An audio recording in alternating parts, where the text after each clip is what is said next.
that they can be with these weapons, so we can be properly trained. I decided I wanted to bring this suit when I was approached by a few people that had been assaulted and told me they were provoked and has been peacefully protesting, one on his knees with his arms in the air, another with a peace sign up. And I was hearing it time and again. And then I was seeing the videos. And the videos, unfortunately, instigated what's needed, but they show that story.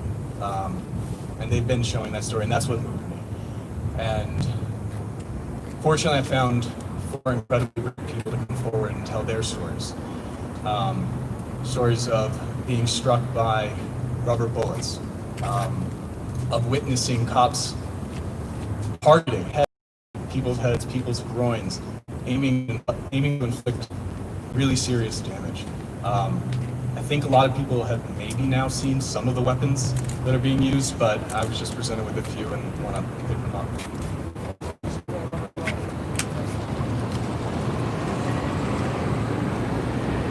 I mean, this is what our police are using on us. Can you describe what each is? I don't know what this is. This is That is a flashbang. this is a flashbang. This is a smoke bomb. C4. And perhaps the most troubling are these. When we hear rubber bullets, we think little bullets that are made of rubber. These are enormous. They have caused eye damage. They have caused loss of sight in Denver. Just before I came down here, I spoke with a young man in the hospital. He was struck on Monday night and has been in and out of the hospital since, in and out of surgery the last couple of days. His his skull has been fractured. He has 30 stitches. That's what these are inflicting. And yet the police continue to do it. They've seen those news reports of people who've lost their vision, of people with skull fractures, and yet they're still out there using this. And they're aiming them at people's heads. These are not meant for that. They're using them improperly. So until the city can be trusted, until our police officers can be trusted, and until we can be sure that if they're using force, that they're not using force to dominate, to show who's in charge, to put protesters, to put demonstrators, put our citizens in their place. Until we can ensure that we need to stop their ability to use these weapons. We filed the lawsuit in the city and the Denver district court because I wanted the citizens of Denver to get to decide. We asked for a jury trial. The city decided they didn't want that. They moved that to this court here. But now the citizens of Denver won't get to decide. And here we are in front of this courthouse instead of having our hearing today. The city will have another weekend where they can inflict more grievous injury, potentially crack more skulls, take out more eyesight, and hopefully not anything worse. I can't tell you how many people I've met that I've been spoken with that have been hit in the head, but thankfully they're wearing helmets. With that, I'm going to turn it over to our incredible plaintiffs. I'd like to first introduce Agaze Abai.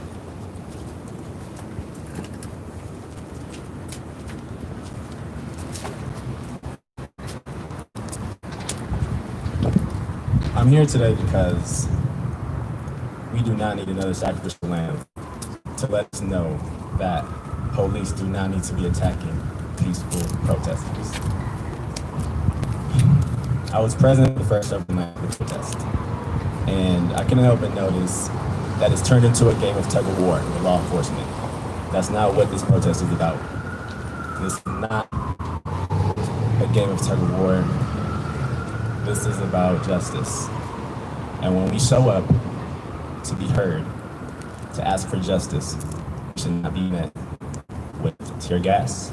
We shouldn't be met with rubber bullets. We shouldn't be met with force. That's all I really have to say right now. Thank you.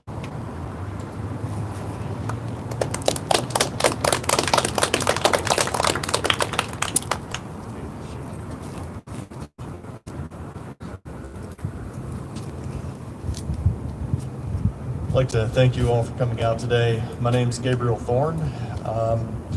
I'm a veteran of both Iraq and Afghanistan, and I'd like to draw a parallel here.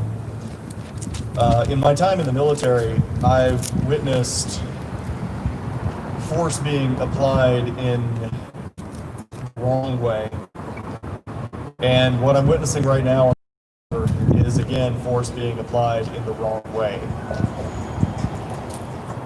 Police are not meant to be a violent, oppressive force in our cities and against our citizens. They are meant to be our citizens helping us in our day-to-day lives. I think we ask too much of our police. We treat them in a way as the handymen of society. And there are so many roles that we put police in that they are not equipped for. And that leads to them responding violently in ways that we have seen, unfortunately, the results of recently and in the past decades and centuries. The unfortunate use of these less lethal, because I won't call them non-lethal because they are entirely lethal weapons, is not only indiscriminate by the Denver police and police departments across the nation, as we've seen in videos, but is also misuse. You're not supposed to aim rubber bullets at people's heads. That's not how you're supposed to do it. The wanton use of pepper balls, tear gas, flashbang grenades on peaceful protesters is absolutely unwarranted. It's unacceptable, and we cannot tolerate it as a city. That's not what Denver is. That's not what we're about, and we cannot allow that to stand anymore. So I hope that the people of Denver will join with us and will support us in our efforts to put some restraint on the police department. Thank you. Hey, Gabriel, before you go off, can you talk about what happened to you? Oh, yeah. So my experience, I was down there Friday night and Sunday night. Friday night was the most extreme night that I witnessed. I was acting as a medic, using some of my previous training. What I saw was essentially a standoff after the peaceful marches around the Denver City Council building, or Denver City Hall, with police on one side of Colfax and protesters on the other, where police were firing pepper balls, tear gas, rubber bullets, and hand grenades indiscriminately into a crowd of protesters who were there with signs. The biggest issue I have is that there was no target discernment. There was no effort by police to try to root out demonstrators who may have been trying to provoke them or trying to engage police in any sort of violent action, like throwing water bottles or whatever, which, okay, if you're throwing water bottles at a fully armored riot cop, then that's debatable as to whether or not that warrants any sort of less lethal response. But there was no discernment. It was simply firing into a crowd of people to try to assert dominance over them. And then around 9 o'clock, they just gassed the entire crowd to push them out of the Capitol area. You want to talk about what you saw?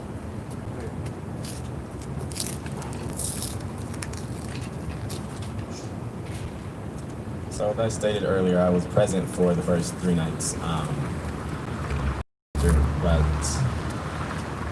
Thursday night, when the protest began, and we marched to the 16th Street, we were followed by police, We made it down to the Highlands, where I guess that's where it got ugly.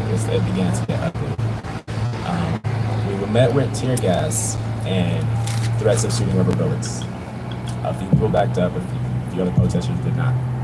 They stood their ground, hands up peacefully, chanting justice for George Floyd and Breonna Taylor, whom I might add, Breonna Taylor's birthday is actually today. And we mourn with you. We mourn with the family. We remember you. As things began to get aggressive, more police officers showed up wearing riot gear. Protesters started chanting, "Why are you wearing riot gear? I don't see a riot here." Things began to get aggressive. More tear gas was thrown. More rubber bullets were shot. That was my first time experiencing tear gas. Unfortunately, it wasn't my last. Friday night, I played volunteer medic with a few other people. And throughout the course of the night, I found myself having to drag unconscious people out of a cloud of tear gas and pepper spray with rubber bullets flying all across. I got tear gas several times, and at one point, I couldn't open my eyes for a good 10 to 15 minutes. I helped clean up a man's hand who had been shot and was bleeding badly from the hand. This man was in and out of consciousness, and me and a few other volunteer medics stuck around until ambulance showed up, and we actually had to help lift this guy up to get him to the ambulance. As the night progressed, I ended up having to help several other people who couldn't see because they were just drowned in tear gas. One particular person that stuck out, and I didn't get his name, but he looked like he might have been 18 or 19 years old, just a kid. Was really blinded in tears and truly shaking because he's never been in an environment that hostile before. I doubt he's ever been in an environment where he felt threatened by the police before. As I tried to pour milk over his eyes to calm the pain, he expressed to me that he couldn't breathe and he was hyperventilating. So I had to help calm him down. And while this is going on, mind you, there is still tear gas being thrown. There are still bullets flying. It took 6 to 7 peaceful protesters to create a human wall between us and the police to keep him and I and the other medical officers from getting shot.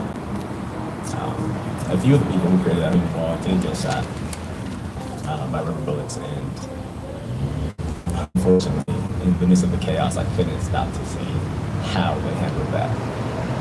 But we are constantly moving, constantly trying to help those who were injured, constantly trying to carry those who couldn't see or couldn't walk because they had got shot in the leg, or because they were just tear gassed and pepper sprayed too badly to see where they were going.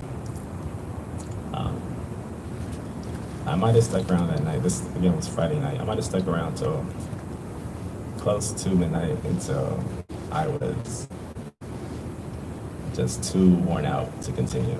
And as I left, I noticed more police vans with policemen hanging out on the sides, riding around, and it really turned into a game of cat and mouse as these protesters began to scatter and the protesters. Their numbers began to increase.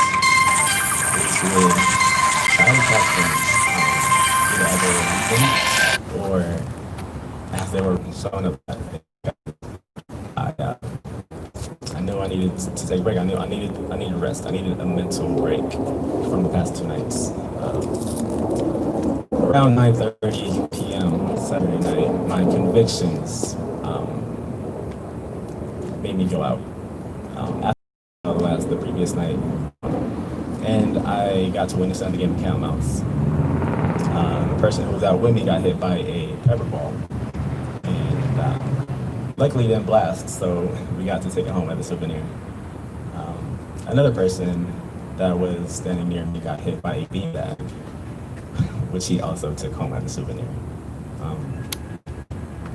As the night progressed, and the number of protesters began to decrease, the number of cops began to increase. As I stated earlier, it really turned into a game of tug of war where it seemed like the goal of the police wasn't to keep things calm or peaceful, that it escalated into wanting to get payback. They seemed to be mad at these protesters. And that showed in the way they behaved throughout the night. I showed up again to a protest last night and the night before, where there were several hundred people out and little to no police. And those past 2 nights were the calmest I've ever seen. It really makes you wonder if the agitators are the protesters or law enforcement. Thanks.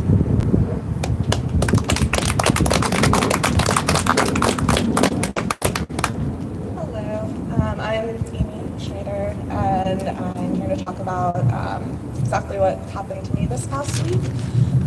But, you know, more than that, the bigger picture is I've been doing this for the last decade of my life. I've been in the streets countless times. I've seen police brutality against protesters.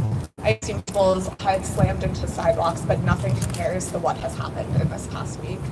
This entire city has been turned into basically a war zone by the Denver Police Department, and it is injuring and traumatizing people across the city, and something actually needs to happen. I've seen flash grenades aimed at people's heads. They've been aimed at my head while I was just standing there trying to get away from the tear gas and away from the police who were threatening to shoot us for no reason other than standing on Colfax Avenue. I have been gassed so bad that when it went down my throat, I genuinely thought that I was dying for a second. I could not breathe, and actually some of the people behind me helped save me and make me feel okay again. But Monday night was really one of the most traumatic nights of my life.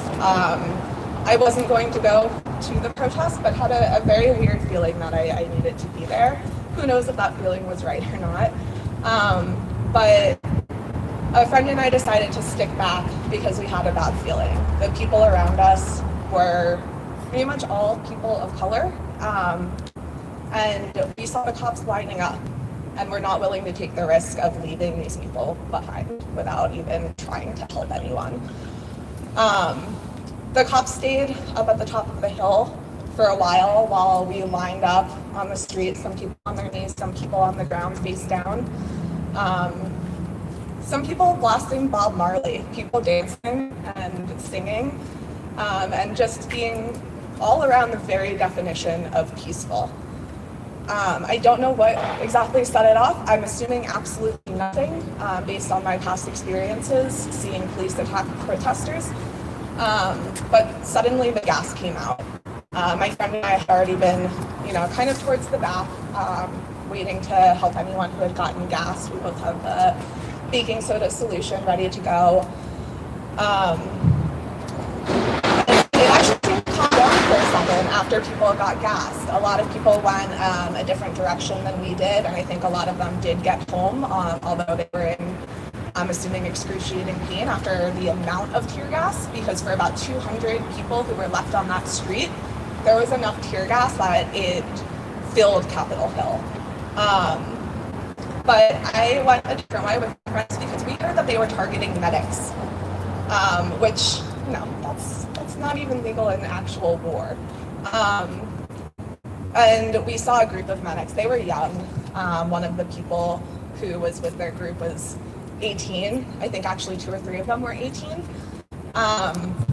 And they were terrified. They were running full speed, telling us that they were targeting medics. And so we followed them to make sure that they would be okay if anything did happen. And not that far from here, I guess, 13th and Lincoln, actually kind of far from here. But suddenly we were surrounded.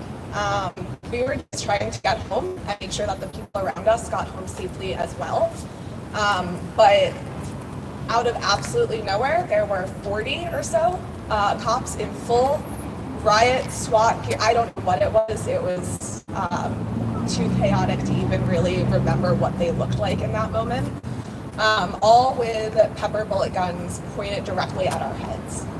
And now this is the second time that I have had some form of gun pointed at my head during these protests, which, as people have already spoken to, is lethal and not how these weapons are meant to be used at all.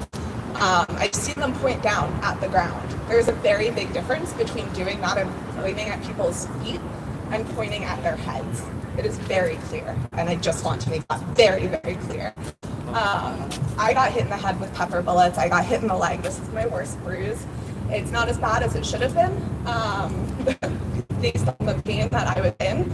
But most of my injuries are actually invisible. After getting shot with countless pepper balls and watching medics be trapped in a tiny little alcove, probably 6 of them, trapped in this tiny little space, getting pelted by pepper bullets. None of us could breathe. None of us could see. We felt like we were literally on fire in this moment. I got tackled. I had my hands up. I was begging to go home, telling them all I was trying to do was get home safely and make sure everyone around me got home safely. And yet I got tackled by someone twice my size. And I'm not exactly like the tiniest person. He was that big. My entire right side of my body is injured right now. I couldn't walk until this morning. My neck can barely move. My shoulder is in pain 24/7 right now, as well as every other piece of me, for no reason other than standing on the street and trying to get home medics safe. While I was on the ground, my arm was wrapped up in my sweater, and I couldn't get my hands behind my back fast enough for this officer, who pushed my head into the ground, into the dirt, into the wood. Luckily, I was on dirt and not concrete like some of the others around me. And told me being an idiot and stop being over dramatic. While I screamed at the top of my lungs that I could not breathe. Told me that if I wanted to breathe, I could have stayed home. This at a protest for a man who was killed while screaming that he couldn't breathe. That is the police's reaction to us fighting for justice for him and for every other Black person who has been murdered across this country on an almost daily basis. So after being told that if I wanted to breathe, I could have stayed home, we were all put in a van where one of the medics was having a severe asthma attack, coupled with a panic attack because the cops pulled his mask down to mace him.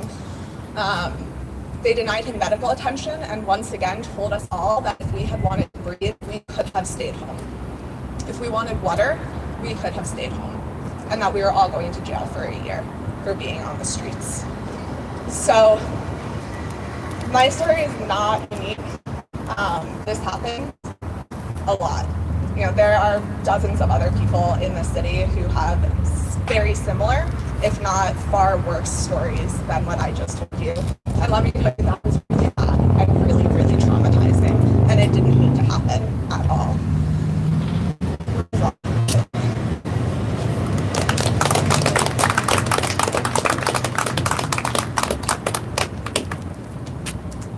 Hi, my name is Mike McDaniel, and I just wanted to correct the record briefly.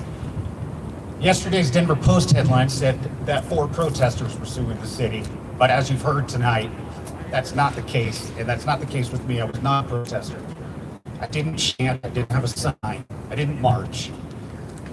And not that this is something that protesters actually do, but I want to counter the narrative. I certainly didn't spray paint anything, I didn't start any fires, and I didn't break any windows. I was strictly there to help people that needed help, which is what happened in an alley on the northeast corner of Colfax and Broadway, across from the Capitol, when a man came literally staggering and crawling out of a cloud of tear gas. This was a black man. I think it's important that we also counter the narrative that this is all white instigators causing issues. This man was out there speaking with his own voice.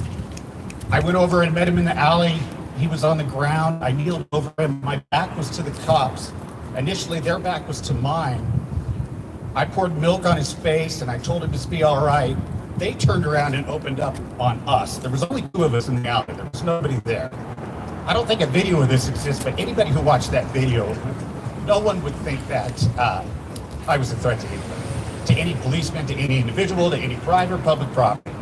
I was strictly there helping this guy out. Nonetheless, they opened up on us with pickleballs. We scattered. They turned around again. I went back to him. I helped him out. I cleared him up. He shot a little selfie video with me. And if you're watching this, I forget your name, but we went through something interesting together, and I honor you, and Black Lives Matter.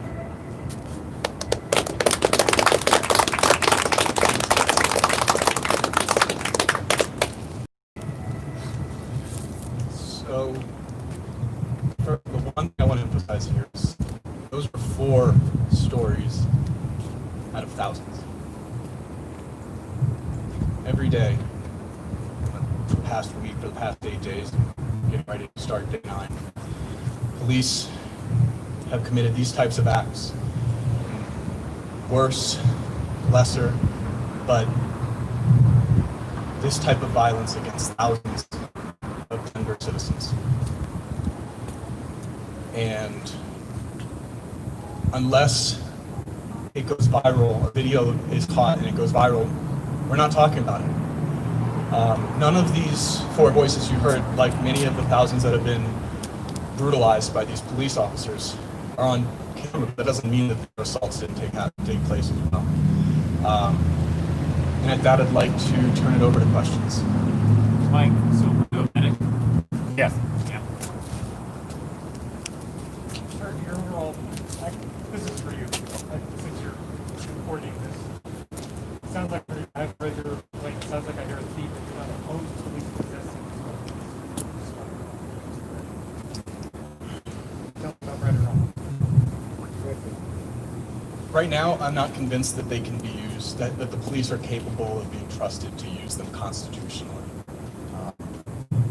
They have not shown that they are worthy of that trust, that they are trained to be worthy of that trust. It's not just about training, but that is a big problem. If they're not trained, if they're using these in ways they're not supposed to be, that is a civil rights violation for everyone. But also, even if they are using them within the realm, but using them with aggression, with an intent to put others down, to put people in their place, that also is a dire, it's a violence to our civil rights and to our individual integrity. So I actually have a question for you as well. Kind of clarify that it sounded like you were asking who's not leaving your weapons and was temporarily to not be used during. So if that's the case, can you name which weapons specifically, and are there any non-lethal weapons that would be okay to continue using right now? I don't know. I haven't seen the police use any non-lethal weapons in a constitutional manner, so I can't speak to that. So all of them then? The 5 that are mentioned here, yes, they have used each one of those in openly unconstitutional manners. So Milo, I've been speaking with all the different law enforcement agencies that have assisted DPD, and they're using their own less lethal munitions too, and some of that differ from what DPD is using. And DPD has told me they're free to use what they want, they can use it when they want, and they're in charge of their disciplinary process for potential misconduct. What are your thoughts about that? So I haven't heard that. I know that there have been other municipalities out here. We've asked the judge, we've asked the court to not only restrict the use of Denver police, but other municipal police departments operating at their invitation.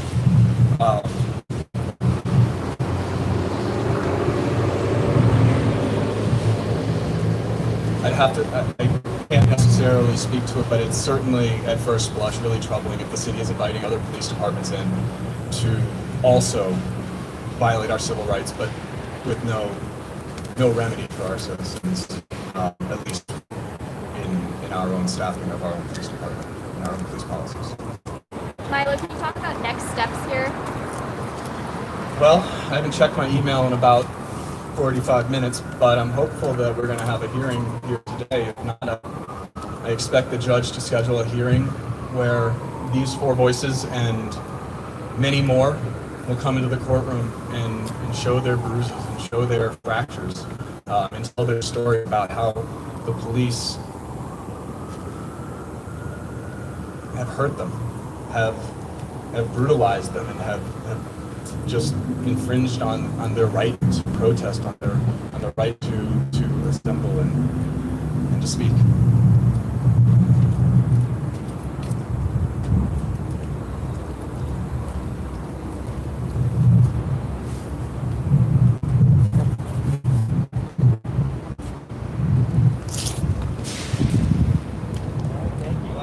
All right, I want to thank everyone for coming out.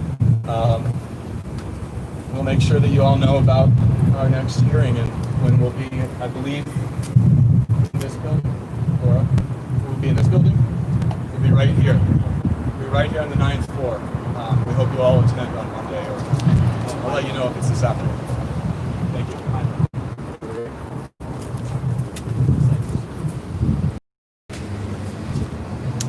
We hope it's a safe.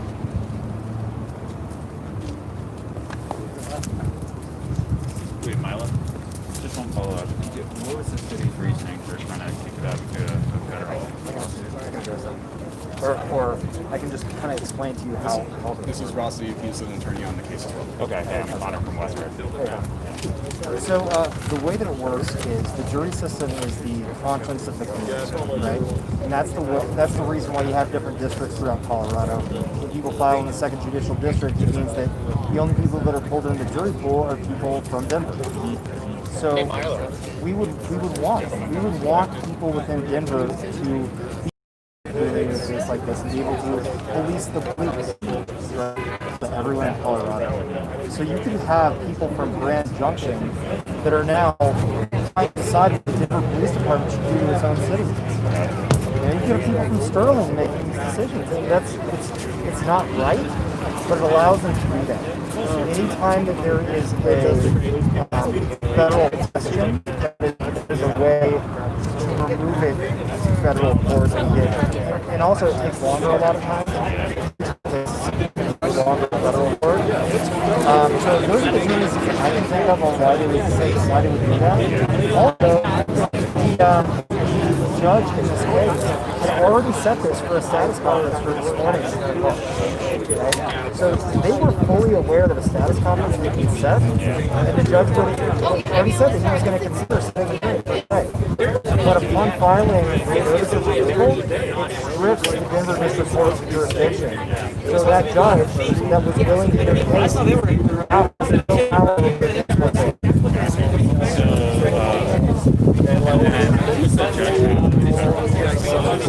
Judge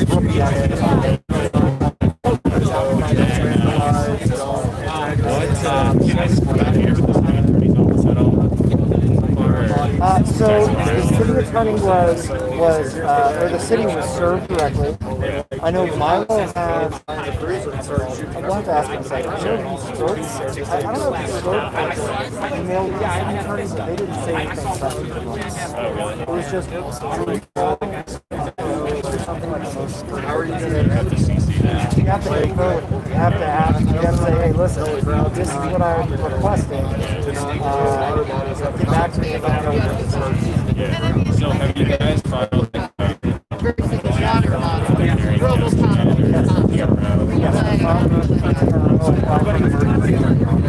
But that was filed, they said that was filed after probably like 2:30 or 3 o'clock. Yeah, so it's about the weekend.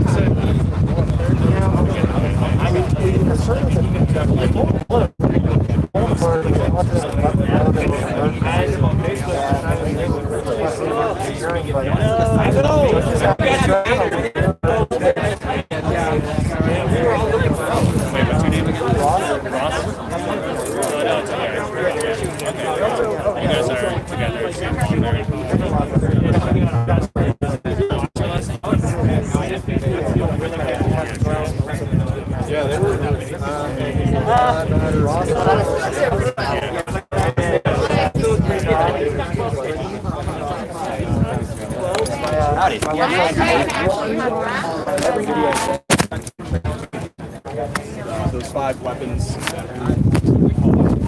See that? White chemical? Oh, yes. That's the residual. me. Yeah? That's the kind of shit you need to tell people. How does your skin still burn 5 days later?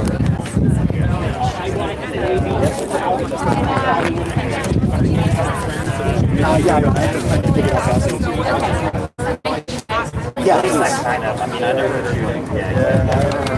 We're over there. We're okay.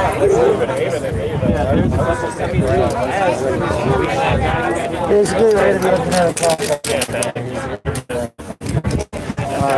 Be here in church? Yeah.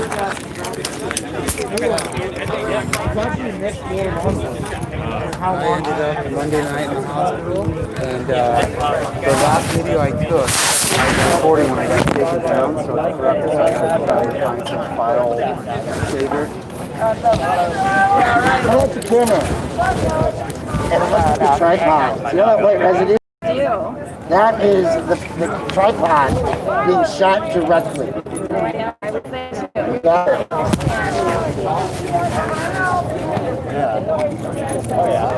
You were hospitalized. And I got part of me throwing flowers into.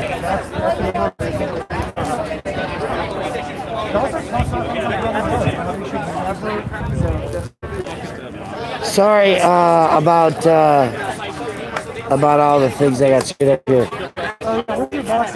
It should be close by. Yeah, absolutely. You know, so I was like, I can take some Don't be careful with what you touch. I want you to be really clear about this. This is a rubber bullet, right? But these are dangerous because they have. This is smoke, right? Smoke, tear gas, flashbangs. They usually tell us it's this is not foam. It's rubber. This is foam, and there's a difference because the foam ones. This is much harder. They tend to break off when they hit people. These don't. So here's another one. Here's another one. They still are. Yeah, the blue ones are foam. You still have your foam baton on you? I've got it in the car. Oh, no worries. Okay. And so, Brian, you picked these up at the. Some of them, yeah. So this was at the war zone outside of District 6. No, this one's rubber. Third night? Yeah, it's the same. Saturday. It's the same. I guess it's like a Saturday. super dense foam with a rubber backing. Yeah. This one's rubber. Full rubber. I mean, feel it. Yeah, it probably depends on the This is department. foam. It's clearly different. Yeah. It's all right. I mean, what I was getting at with my question is that, so like, you know, Denver. Hey, look, it's got run over. It's still in one piece. Saying that they've heard So with the flashbangs. foam rounds, they often have like no. a paint or a dust on them, so they're marking rounds. What they're supposed to do is hit you and it marks you, so you can be arrested. But they're just out here shooting So just the kinetic rounds to disperse. Yeah, look at you. Look at you. Yeah, so they got me with, I think one of those is out of 40 millimeter. Are you the basketball player's son?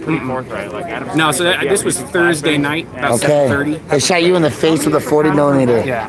So it's 12. That's crazy.